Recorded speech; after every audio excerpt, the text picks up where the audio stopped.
ini. Tuan-tuan, tolong share, tolong like, tolong subscribe. PAS dia panggil Muslimat.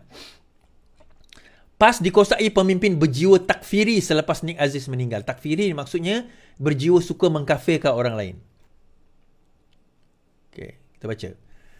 PAS didakwa dikuasai oleh pemimpin berjiwa dan berfikiran takfiri, merujuk kepada sikap seseorang yang mudah menuduh orang lain keluar dari Islam selepas bekas Mursyidul Am parti itu Tan Sri Abdul Aziz Nikmat meninggal dunia. Ketua Wanita Parti Amanah Negara Aiman Azirah Sabu mendakwa pergeseran PAS di dalam PR pada asalnya bukan di antara PAS dan DAP. Sebaliknya adalah antara PAS dan PKR, atau lebih tepat antara PAS dan Anwar. Beliau mendakwa isu sebenar adalah Presiden PAS Tan Sri Abdul Hadi Awang tidak boleh menerima pandangan dan kepimpinan orang lain dengan keputusan majoriti ahli jawatan PAS turut dilanggar. Dakwaannya, perbezaan pendapat di dalam PAS juga gagal diuruskan secara berjamaah, malah lebih jauh daripada ukhuwah Islamiah. Bermula segala usaha pembunuhan karakter dan label-melabel. Haji Hadi sendiri mencabar yang tidak setuju dengannya agar keluar tinggalkan PAS. Pada masa yang sama, pengikut-pengikutnya terus menjalankan pelbagai provokasi dan buli, dan dengan fitnah adu domba dijadikan sesuatu yang halal. Sementara Haji Hadi memilih untuk hanya berdiam diri dan gagal menegur tindakan-tindakan gulu atau berlebihan yang dilakukan oleh para pengikutnya ke atas majoriti kepimpinan dan aktivis PAS yang kemudiannya disingkirkan dengan cara yang cukup licik dan jahat dalam siri pemilihan parti yang berat sebelah, syarat dengan fitnah dan adu domba. Dalam segala kerosakan dan kebajatan yang ada di dalam PAS bawah kepimpinan Haji Hadi, kegagalan menzahirkan perjuangan Islam yang penuh rahmah, kegagalan memastikan uswah dan qudwah, uswatul hasanah ni akhlak perbuatan yang baik, qudwah ikutan akhlak yang mulia, maka tiada jalan lain selain daripada berhijrah. Dakwanya dalam satu hantaran di Facebook. Media sebelum ini melaporkan Hadi yang juga timbalan pengurusi Perikatan Nasional dalam ceramah PN semalam mendakwa tindakan segelintir ahli dan bekas pemimpin parti itu menyertai amanah adalah kerana takut kalah dalam pilihan raya. Beliau turut menyifatkan mereka sebagai lemah semangat sehingga sanggup meninggalkan dasar perjuangan PAS. Terdahulu, Aiman Atirah juga timbalan Menteri Pembangunan Wanita mendakwa fahaman amanat Haji Hadi makin terserlah apabila wujud perbezaan pendapat dalam kalangan kepimpinan PAS, khususnya selepas pilihan raya umum ke-13 yang menyaksikan Pakatan Rakyat masih belum berjaya memerintah Malaysia. Okey, masih belum berjaya memerintah Malaysia. Menurut Ketua Wanita PH itu, Abdul Hadi memilih untuk membiarkan PR terbubar disebabkan dua faktor. Antaranya takut kalah dalam PRU14 kerana sudah hilang keyakinan dapat menjadi kerajaan persekutuan melalui pilihan raya bersama PR. Keduanya, Abdul Hadi juga tahu bahawa jika terus bersama PR Pakatan Rakyat dipimpin oleh Anwar, maka peluang PAS untuk menjadi Perdana Menteri adalah sangat sukar kerana perlu terlebih dahulu menafikan Anwar. Keputusan PRU14 membuktikan sebaliknya. Bekas-bekas pemimpin PAS termasuk timbalan Presiden sendiri Muhammad Sabu bersama Allahyarham Salahuddin Ayub, Dr. Mujahid Yusuf Awal, Khalid Samad dilantik sebagai menteri di samping 5 pemimpin amanah juga dilantik sebagai timbalan menteri. Ini dengan sendirinya menepis dakwah Hadi yang menuduh kami menubuhkan dan menggerakkan amanah kerana takut kalah. Bahkan keputusan 14 adalah bukti bahawa pandangan kami masih bersama di dalam PAS adalah benar. Perlu diingat, majoriti kepimpinan PAS yang menggerakkan amanah merupakan aktivis dan arkitek pembangunan PAS itu sendiri. Kemenangan amanah dan PH mengakibatkan kemarahan, bukan kepalang. Itulah yang menjadi dorongan khususnya Haji Hadi sendiri mengatur rencana bagi menjatuhkan kerajaan Pakatan Harapan yang amanah bekas PAS sebahagian daripadanya. Baik, saya nak komen sikit tentang ni tuan-tuan. Bagaimana sebenarnya perjuangan PAS ini, perjuangan awal PAS ni, kita bawa dari situ dulu. Macam mana saya nak start? Okey. Sewaktu Allahyarham Tuan Guru Nik Aziz masih hidup, dia adalah antara orang yang tidak percaya dan mengatakan ketidakpercayaan kepada kes liwat yang difitnah terhadap Datuk Seri Anwar Ibrahim. Satu atau dua, dia antara yang tak percaya.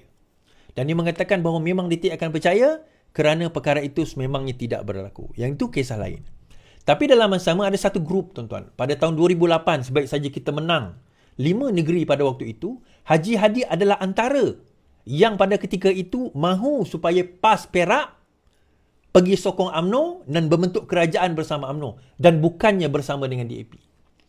Jadi bila baru-baru Haji Hadi kata ini adalah perpecahan Pakatan Rakyat dulu kerana DAP, dia bukan kerana DAP tuan-tuan. Dendam Hadi kepada DAP itu sudah lama. Dendam Hadi kepada DAP itu sebenarnya sudah lama. Dan dia memangnya daripada dulu adalah nationalist first. Dia memang orang yang nationalist dahulu. Katanya lah, dia bukan nationalist erti kata macam kita ni. Kibar bendera pada hari 31 Ogos, bukan. Nationalist erti kata dia menentang DAP kerana dia Cina. Sorry, biasa betulkan. Dia menentang DAP kerana dia kata DAP membawa amalan sekular. Dia kata macam tu. Maka dengan itu, DAP tidak compatible. So, bila dia peluk DAP kat depan orang ramai, itu semua wayang saja. Dendam dia dengan DAP masih lagi sebenarnya. So, sebab itu, pada waktu itu, Haji Hadi adalah antara orang yang mewujudkan pada waktu, kalau ingat, UG. Unified Government. UG ni dikatakan ada perbincangan di antara orang di dalam PAS bersama dengan mereka di dalam UMNO bagi membentuk kerajaan. Dan betul kata Atirah tadi bahawa PAS tidak yakin kalau masuk PRU 14 kerajaan boleh tumbang, UMNO boleh tumbang pada waktu itu. Dia kata hanya satu cara kita boleh jadi kerajaan, iaitu kena bersama dengan UMNO pada waktu itu. So gabungan itu perlu. Haji Hadi kata, ingat lagi Tuan Guru Nik Aziz kata, siapa nak kerja dengan UMNO, saya akan ludah muka dia kata. Dan orang-orang dalam PAS yang pro Hadi mainkan apa yang disebut oleh oleh Tuan Guru Nik Aziz pada waktu itu. Dia mainkan isu ni. Dia mainkan isu ini. Now, berlaku keretakan dan digunakan alasan kononnya DAP ni nak menolak RUU 355. DAP kata tak ada masalah. Bawalah RUU 355 dulu. Tetapi bentangkanlah dulu. Ceritakan kepada kami. Apa yang berlaku? Itu tentang apa? RUU itu apa? Bagaimana? Akhirnya, setelah meninggal, berlaku riffle masa tu, 2015, berlaku dah kekecohan dan perpecahan. 2014 dah mula. Perpecahan itu mula-mula berlaku. Masuk 2015, Tuan Guru Nik Aziz meninggal dunia. Hujung 2015, Pakatan Rakyat berpecah. Yang tak nak masa tu PAS, yang tak nak amanah pada waktu itu, yang tak nak Pakatan Harapan terbentuk pada waktu itu adalah geng Azmin and Katel. Malah geng Azmin dan katel-katel dalam geng Azmin itu sendiri, walaupun berada dalam PKR, mereka telah menandatangani 25 orang tanda tangan supaya Kak Wan dipecat kerana nak mewujudkan Pakatan Harapan pada waktu itu.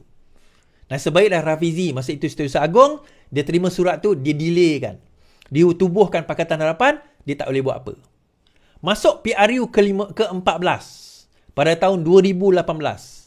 Pada masa itu berlaku pertembungan 3 penjuru. Kerana menurut PAS, menurut UMNO, kalau bertembung 3 penjuru, undi Melayu akan pecah dan undi Melayu akan tak pergi kepada Pakatan Harapan, tapi dia akan pergi kepada UMNO. But they were wrong, tuan-tuan. Di mana, seperti mana kita ketahui, kita menang dalam satu majoriti, walaupun tidak besar, 116 kursi, tetapi cukup untuk membentuk kerajaan. And they were wrong. Dan pada waktu itulah, kita dapat lihat bagaimana PAS, boleh bertanding lebih 100 kerusi. Daripada mana dia dapat dana? Dan di situlah timbul dakwaan Claire Brown bahawa PAS menerima lebih 90 juta daripada UMNO. Bukan parti UMNO, tetapi individu di dalam UMNO. Dan Hadi pergi saman Claire. Last dia kata dia menang, tapi ujungnya dia yang kena bayar Claire 1.4 juta. Now, balik kepada cerita ni tadi. Riffles itu 2014 itu berlaku sampai ada masa itu pemilihan parti PAS. Ya, ni mereka menuduh Anwar Rinas, geng-geng ini yang pro kepada Anwar, pro kepada Pakatan Harapan, Pakatan Rakyat pada waktu itu, sebagai Anwar Rinas tak boleh pakai, mereka adalah orang yang terbuang, munafik haraki dan sebagainya. Akhirnya mereka disingkirkan dengan cara yang licik. Dia keluar, pihak 2016 terbentuklah Parti Amanah Negara, 15 dia keluar, 16 terbentuk Parti Amanah Negara. So lepas terbentuk Parti Amanah Negara, terbentuklah Pakatan Harapan pada tahun 2016. Tapi pada masa itu Pakatan Harapan tidak berjaya di orang kata register lah, tak berjaya register. Masih lagi guna parti masing-masing untuk bertanding. Di dalam first kali Amanah bertanding di dalam PRN Sarawak pada tahun 2016. Kenapa? Sebab Don Semariang yang bertanding amanah pada waktu itu. Kan? So saya tolong masa tu amanah bertanding di Dun saya. Walaupun kalah, tapi tak apalah. Kita pun tahu kan Piala 2016 tu bagaimana keadaan dia. But the rest is sebenarnya hakikat. Kita nak cerita. Hadi sebenarnya dia memang apa orang kata, memang dia bercita-cita nak jadi Perdana Menteri lama dah. Itu tak boleh kita nak nafikan lah. Tetapi cita-cita dia nak jadi Perdana Menteri ini, dia tahu dia tak boleh jadi Perdana Menteri dengan cara, macam mana nak kata? Dengan cara dia sendiri-sendiri. So dia terpaksa bergabung dengan someone. Pada waktu itu nak bersama dengan UMNO. Bila terbentuk Kerajaan Pakatan Harapan, ditimbul satu perasaan.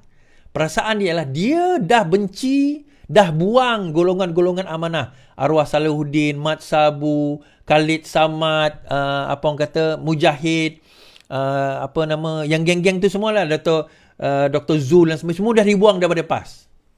Dia ingat kan bila dah dibuang ni tak habislah kerja politik dia orang. Sebaliknya masuk amanah, bentuk Kerajaan Pakatan Harapan, menang tuan-tuan. Lagilah dia berbulu. So sebab itu dah antara sebab kenapa pada masa itu PAS bersetuju untuk tak nak bergabung dengan Pakatan Harapan. Dia bukan sebab dia AP. Dia bukan sebab dia AP. Sebab dia tahu dendam kesumat dia dengan geng-geng dalam amanah ni. Di DAP itu hanya alasan. Dijadikan alasan untuk nak mengatakan bahawa DAP lah menyebabkan kami tak. Bukan DAP tuan-tuan. Sebelum itu dia peluk elok je Lim Guan Eng. Peluk elok je Lim Kit Siang. Dia bukan DAP. Itu alasan. So digunakan alasan ini sebenarnya untuk apa? Dia nak merosakkan hubungan ataupun dia nak memastikan bahawa amanah itu tidak akan dapat. Siapa sangka tuan-tuan amanah tiba-tiba boleh menang kursi, boleh jadi menteri. Dia yang berpuluh tahun tak pernah jadi menteri pun kecuali masa tebuk atap lah. So bila lepas tebuk atap, yang bestnya masa tebuk atap tuan-tuan, dia jadi menteri. Tapi duta khas. Tak ada jawatan pun untuk dia.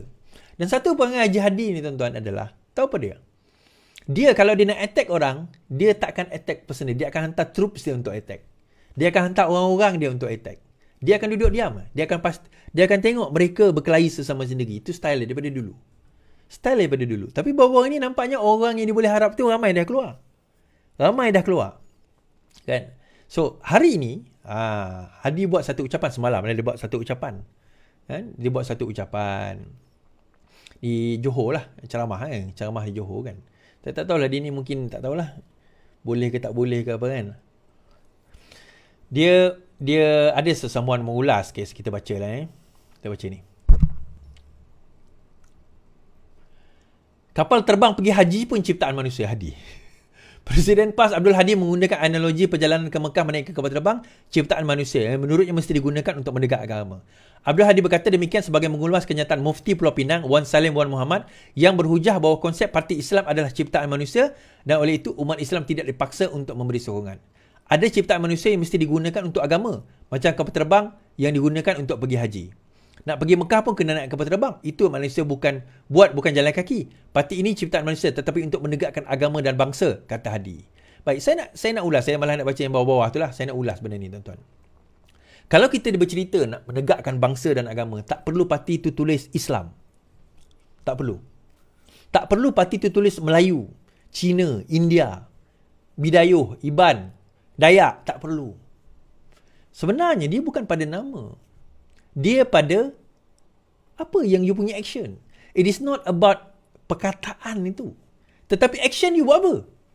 Masa PAS memerintah 33 bulan, dia buat tak RUU 355? Dia laksana ke RUU 355 tu?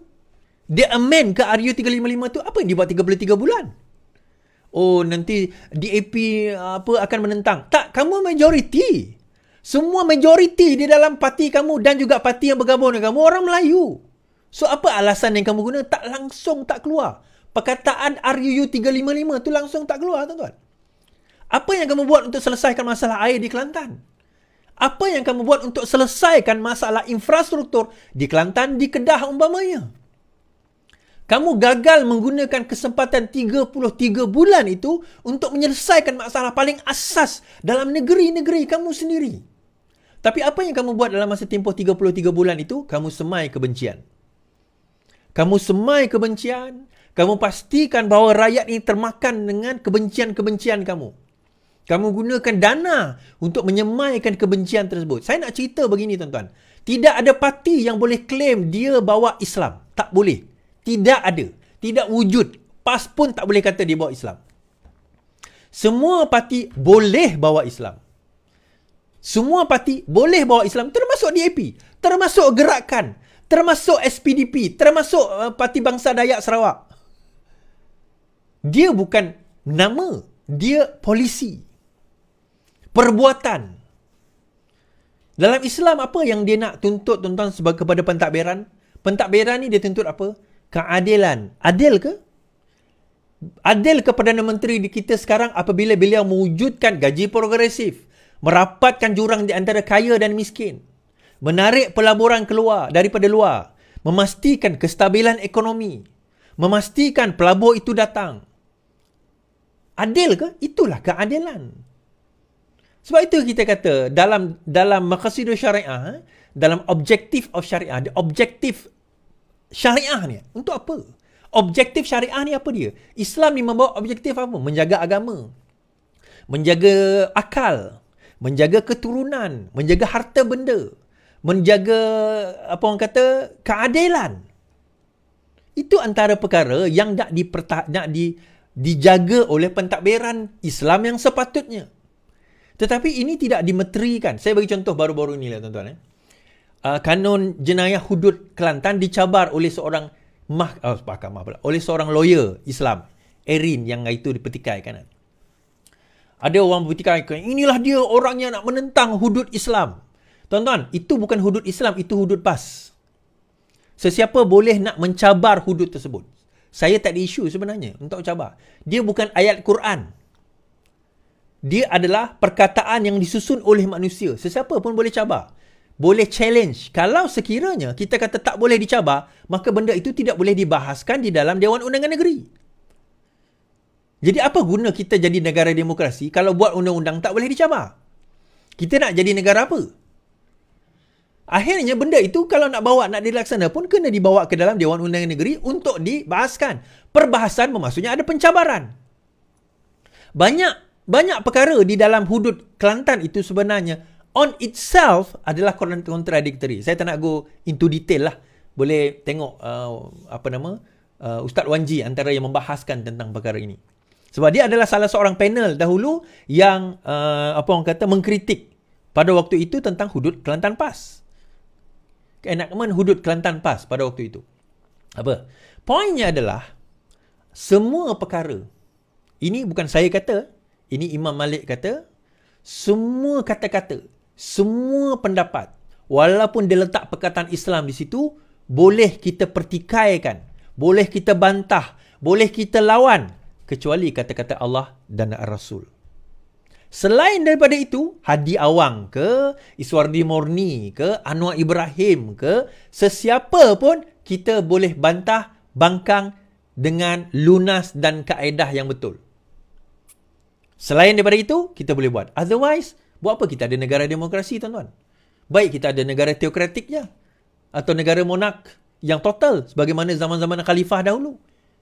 Even pada waktu itu pun, ulama' boleh lagi mempertikaikan tentang pemerintahan ataupun perihal undang-undang dan agama. Tentang agama. Sebab itu dalam mazhab Syafi'i ada dipanggil sebagai wakaf. Wakaf ni adalah pembahagian bidang kuasa di antara pemerintah dan juga mujtahid.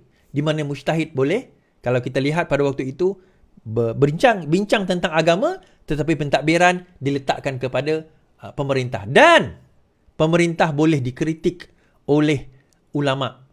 Dan ulama' boleh dikritik oleh pemerintah. Sekiranya